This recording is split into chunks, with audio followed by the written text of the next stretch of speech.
प्यारे बच्चों नमस्कार। आपका अपने एमटी एजुकेशन यूट्यूब चैनल पर स्वागत है, हार्दिक अभिनंदन है। तो बताओ बच्चों, आपकी तैयारी पीटीईटी एंड वीएसटीसी 2023 की कैसी चल रही है। मैं आशा करती हूँ कि आपकी तैयारी ठीक से चल रही होगी और आपकी तैयारी में और मजबूती लाने के लिए हम ला रहे हैं हमारे एमटी एजुकेशन यूट्यूब चैनल पर सामान्य हिंदी की वीडियोज। तो प्यारे बच्चों, पिछली वीडियोज में हमने आपको हिंदी वर्णमाला और संधि और समास वाला चैप्टर को हम पढ़ा चुके हैं। तो आज हम इस वीडियो में आपको नया चैप्टर समझाने जा रहे हैं, वो है उपसर्ग। तो बच्चों, आज हम इस वीडियो के माध्यम से पढ़ेंगे उपसर्ग।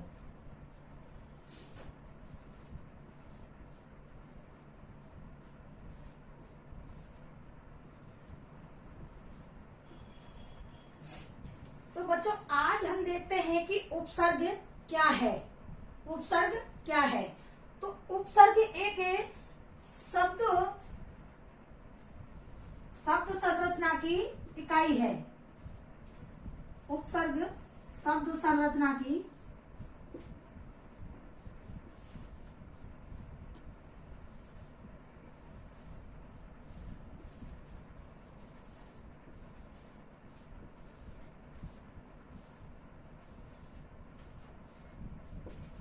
क्या है उपसर्ग? उपसर्ग शब्द संरचना की इकाई है। उपसर्ग से शब्दों का निर्माण किया जाता है। तो अब उपसर्ग शब्द में कौन कौन से शब्दों से मिलकर बना है? तो उपसर्ग शब्द उपसर्ग और सर्ग मूल शब्द है। ये तो क्या है? उपसर्ग। और ये क्या है? मूल शब्द।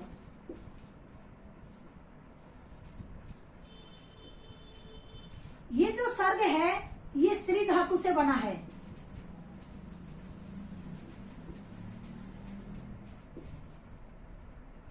अब मूल शब्द उपसर्ग में उप तो उपसर्ग है और सर्ग मूल शब्द है। तो मूल शब्द क्या होते हैं? मूल शब्द क्या होते हैं? तो मूल शब्द कौन कौन से हो सकते हैं? विकारी या कभी कभार अविकारी शब्द भी हो सकते हैं।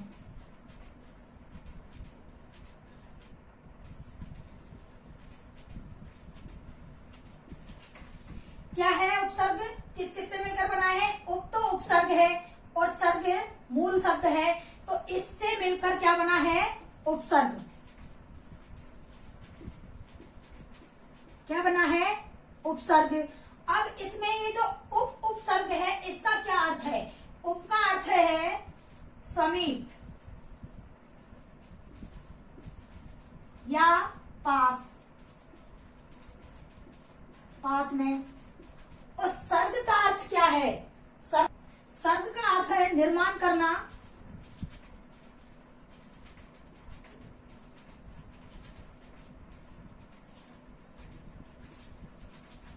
या सृष्टि करना।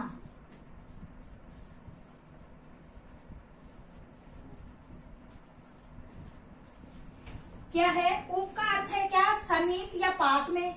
और सर्ग का अर्थ क्या है? निर्माण करना। क्या है?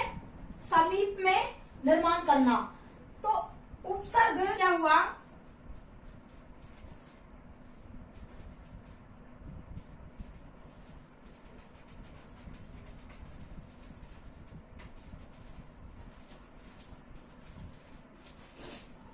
पास में बैठकर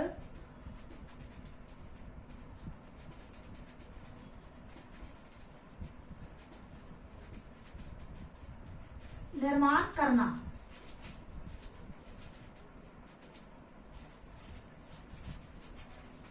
क्या हुआ यहाँ उपसर्ग शब्द का शाब्दिक अर्थ? पास में बैठकर निर्माण करना। क्या है उपसर्ग? क्या है? शब्द की संरचना की इकाई है और उपसर्ग दो शब्दों से मिलकर बना है, उप प्लस सर्ग। सर्ग में कौन सी धातु है? श्री धातु है। तो उपसर्ग में कौन सा उपसर्ग है? उप। और सर्ग क्या है? मूल शब्द। अब मूल शब्द कौन कौन से हो सकते हैं? विकारी या अविकारी शब्द। विकारी और अविकारी शब्द मूल शब्द हो सकते हैं। अब उपसर्ग में उप का क्या अर्थ है, समीप या पास में, और सर्ग का क्या अर्थ है, निर्माण करना या सृष्टि करना। तो उपसर्ग का शाब्दिक अर्थ क्या हुआ कि पास में बैठकर निर्माण करना। तो किसका निर्माण करना, शब्दों का। किसका निर्माण करना, शब्दों का निर्माण करना। जगह का मैं एक बार यहां लिख देती हूं। पास में, उपसर्ग का शाब्दिक अर्थ क्या है, पास में बैठकर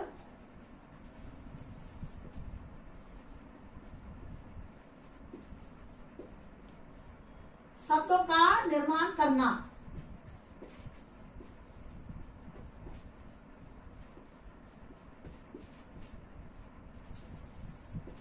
तो उपसर्ग का क्या अर्थ हुआ, पास में बैठकर शब्दों का निर्माण करना। अब देखते हैं कि उपसर्ग मूल शब्द के कहाँ लगता है। तो उपसर्ग मूल शब्द के पूर्व में लगता है। कहाँ लगता है, उपसर्ग पूर्व में लगता है। किसके, मूल शब्द के।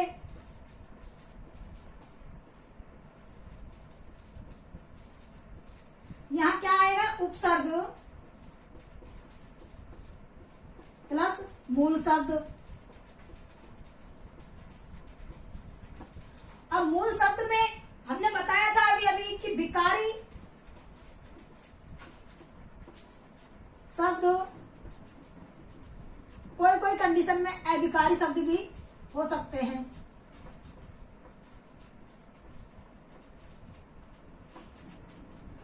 तो उपसर्ग को लगाया जाता है पूर्व में या फिर पहले, और बाद में होता है अपना मूल शब्द।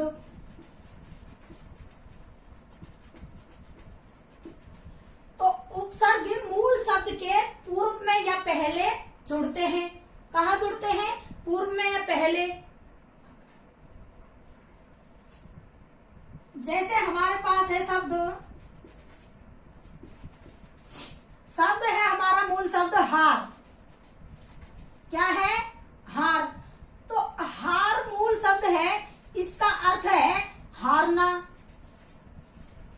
क्या है, हारना। या फिर एक शब्द, एक अर्थ इसका गले का हार भी है, आभूषण के लिए, गले का आभूषण भी है। अब इसके पूर्व में हम प्रय उपसर्ग जोड़ देते हैं तो हमारा शब्द क्या बन जाएगा, प्रहार। क्या बन जाएगा, प्रहार। तो प्रहार जो शब्द, नया शब्द का निर्माण हुआ है उपसर्ग के जोड़ने पर, तो फिर प्रहार शब्द का अर्थ क्या हो जाएगा, आघात या चोट पहुंचाना। क्या हो जाएगा, आघात या चोट पहुंचाना।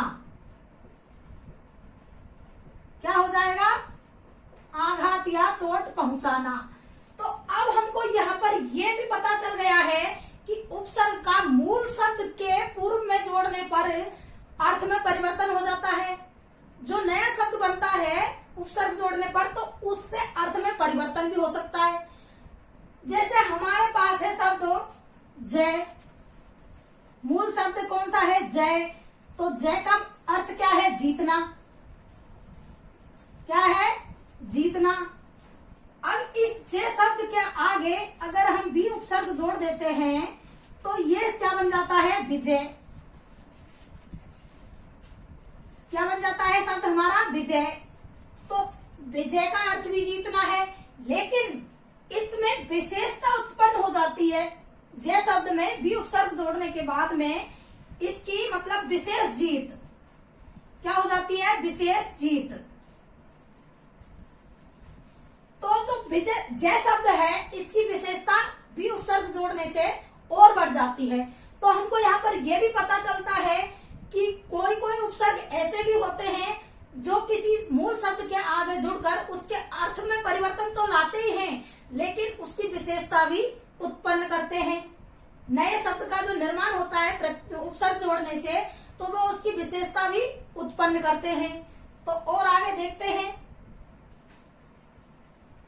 अब हम देखते हैं कि उपसर्ग शब्द है या फिर शब्दांश। उपसर्ग शब्द है या शब्दांश। उपसर्ग शब्द तो है नहीं, उपसर्ग है शब्द का छोटा सा अंश। क्या है? किसी शब्द का छोटा सा अंश। क्या है? शब्द का छोटा सा अंश।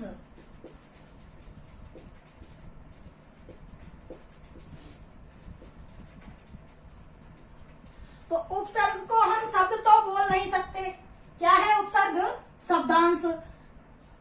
तो अब हम इससे परिभाषा की तरफ चलेंगे तो हमको पता चलेगा। अब यहाँ उपसर्ग के कार्य क्या है? तो हमने अगले जो उदाहरण समझाए उनमें बताया था कि शब्द का निर्माण करना, नए शब्द का निर्माण करना, नए शब्द का निर्माण करना,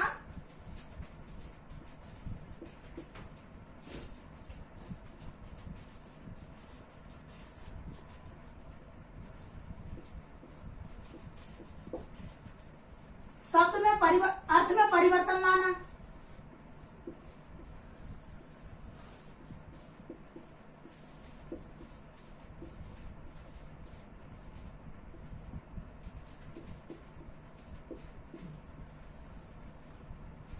विशेषता उत्पन्न करना,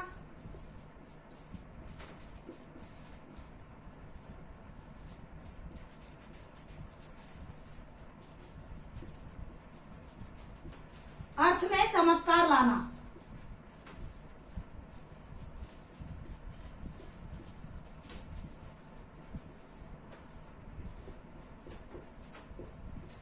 तो उपसर्ग के कौन कौन से कार्य हैं? नए शब्द का निर्माण करते हैं उपसर्ग, किसी मूल शब्द के पूर्व में जुड़कर नए शब्द का निर्माण करते हैं और नए शब्दों का निर्माण करके उसके अर्थ में परिवर्तन लाते हैं और उसकी विशेषता उत्पन्न करते हैं और अर्थ में चमत्कार उत्पन्न करते हैं। उपसर्ग के कार्य क्या है? नए शब्द का निर्माण करना, अर्थ में परिवर्तन लाना, विशेषता उत्पन्न करना और अर्थ में चमत्कार लाना। तो इससे हमको यहाँ ये पता चल गया कि उपसर्ग के क्या क्या कार्य हैं। नए शब्दों का निर्माण करते हैं, अर्थ में परिवर्तन लाते हैं और विशेषता उत्पन्न करते हैं और अर्थ में चमत्कार भी लाते हैं। तो अब हम, और उपसर्ग शब्द ना होकर एक शब्दांश है। क्या है? शब्दांश। शब्द का छोटा सा अंश है जो किसी मूल शब्द के आगे तो खैर हम नहीं बोल सकते, पूर्व में या पहले जुड़कर उसके अर्थ में परिवर्तन ला देते हैं, नए शब्द का निर्माण करते हैं और विशेषता उत्पन्न करते हैं, अर्थ में चमत्कार ला देते हैं। तो अब हमने इतनी उपसर्ग की सामान्य जानकारी आपको दी, तो फिर अब इससे हम उपसर्ग की परिभाषा आसानी से निकाल सकते हैं। तो अब चलते हैं उपसर्ग की परिभाषा पर।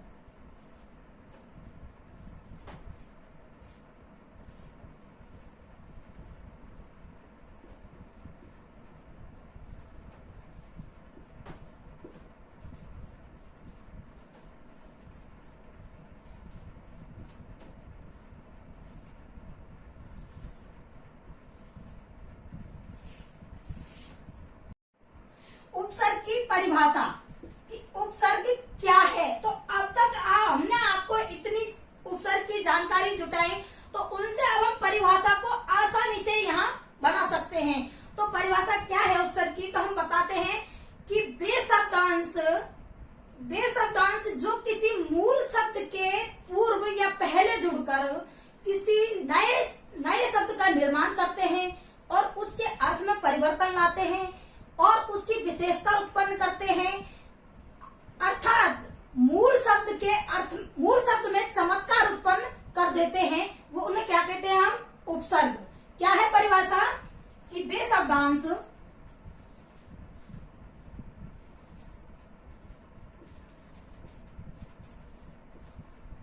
शब्दांश जो किसी मूल शब्द के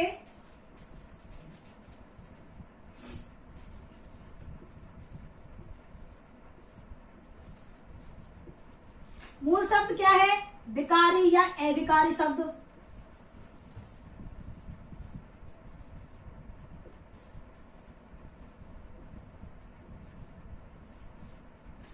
के पूर्व में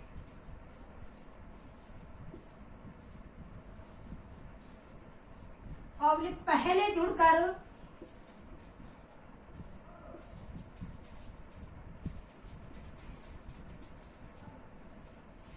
नए शब्द का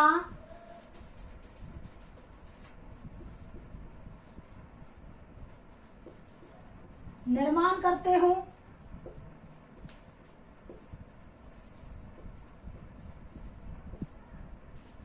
नए शब्द का निर्माण करते हैं, अर्थ में परिवर्तन लाते हैं,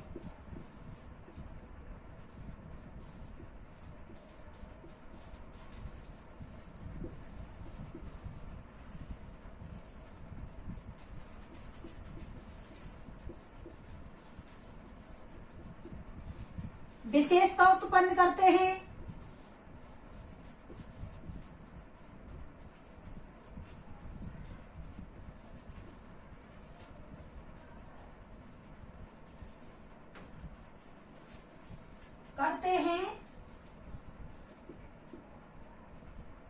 और मूल शब्द में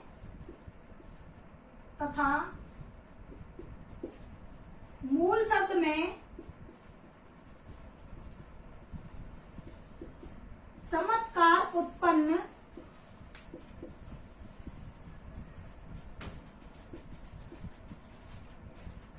करते हैं। उन्हें हम क्या कहते हैं? उपसर्ग कहते हैं।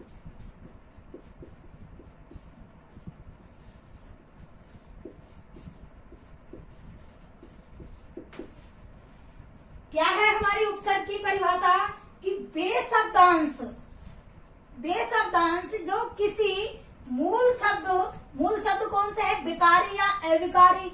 वे शब्दांश जो किसी मूल शब्द के पूर्व में या पहले जुड़कर नए शब्द का निर्माण करते हैं, अर्थ में परिवर्तन लाते हैं, विशेषता उत्पन्न करते हैं तथा मूल शब्द में चमत्कार उत्पन्न करते हैं, उन्हें हम क्या कहते हैं? उपसर्ग। तो ये हमारी उपसर्ग की परिभाषा रही। तो ये हमारी क्या रही? उपसर्ग की परिभाषा। उपसर्ग की परिभाषा क्या है हमारी? कि वे शब्दांश जो किसी मूल शब्द के पूर्व में या पहले जुड़कर नए शब्द का निर्माण करते हैं, अर्थ में परिवर्तन लाते हैं, विशेषता उत्पन्न करते हैं तथा मूल शब्द में चमत्कार उत्पन्न करते हैं, उन्हें हम क्या कहते हैं? उपसर्ग। तो ये हो गई हमारी उपसर्ग की परिभाषा।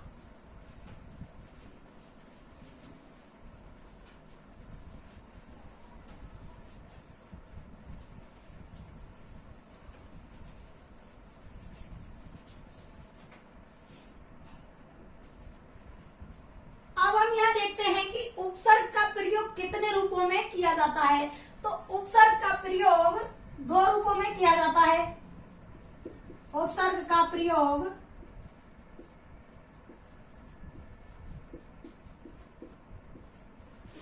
दो रूपों में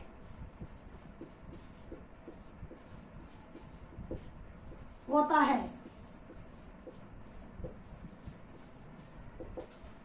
कौन कौन से हैं दो रूप? पहला है संधि युक्त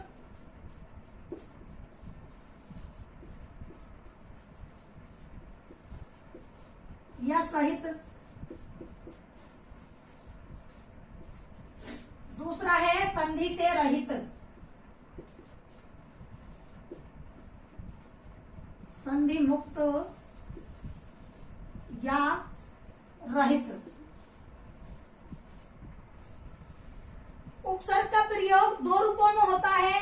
पहला है संधि युक्त या संधि सहित, दूसरा है संधि मुक्त या संधि से रहित। तो संधि से जो युक्त होता है, इसमें तो संधि के नियमों का पालन किया जाता है, संधि के नियम लागू होते हैं।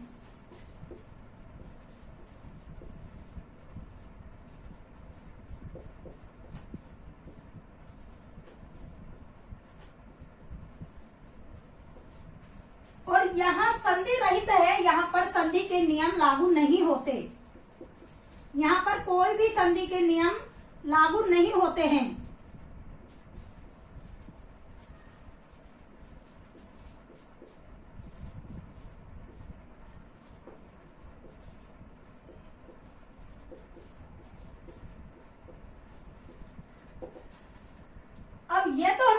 लिया कि संधि रहित होगा, संधि सहित होगा वहां तो संधि के नियम लागू होंगे, और संधि से जो रहित होगा वहां पर संधि के नियम लागू नहीं होंगे। तो इसका एक एक उदाहरण देखते हैं। जैसे संधि के नियम कहाँ पर लागू होंगे, जैसे हमारे पास है शब्द उत प्लस लास, तो यहाँ पर तय है, यहाँ पर लय है, आगे यहाँ व्यंजन संधि में लत विधान आ रहा है, तो यहाँ पर तय को लय हो जाएगा, तो यहाँ पर तो संधि का नियम लागू हुआ है, उल्लास हो जाएगा यहाँ तो। और शब्द है हमारे पास हार, और इधर है उप प्रत्यय, तो हार तो ये सब मूल शब्द है और उप है प्रत्यय, तो यहाँ पर हो जाएगा उपहार। तो इसमें ये जो उपहार शब्द बना है उप प्रत्यय के मेल से, तो नहीं प्रत्यय नहीं सॉरी उपसर्ग के मेल से, तो इसमें कोई भी संधि का नियम लागू यहाँ पर नहीं हुआ है। तो हमको यहाँ पर पता चल गया कि उपसर्ग का प्रयोग दो रूपों में होता है, पहला है संधि सहित और दूसरा है संधि रहित। तो बच्चों आज के लिए इतना ही। हमने आपको उपसर्ग की सामान्य जानकारी दी और उपसर्ग की परिभाषा बताई, उपसर्ग का प्रयोग कितने रूपों में होता है, उपसर्ग क्या होते हैं, शब्द होते हैं, शब्दांश होते हैं।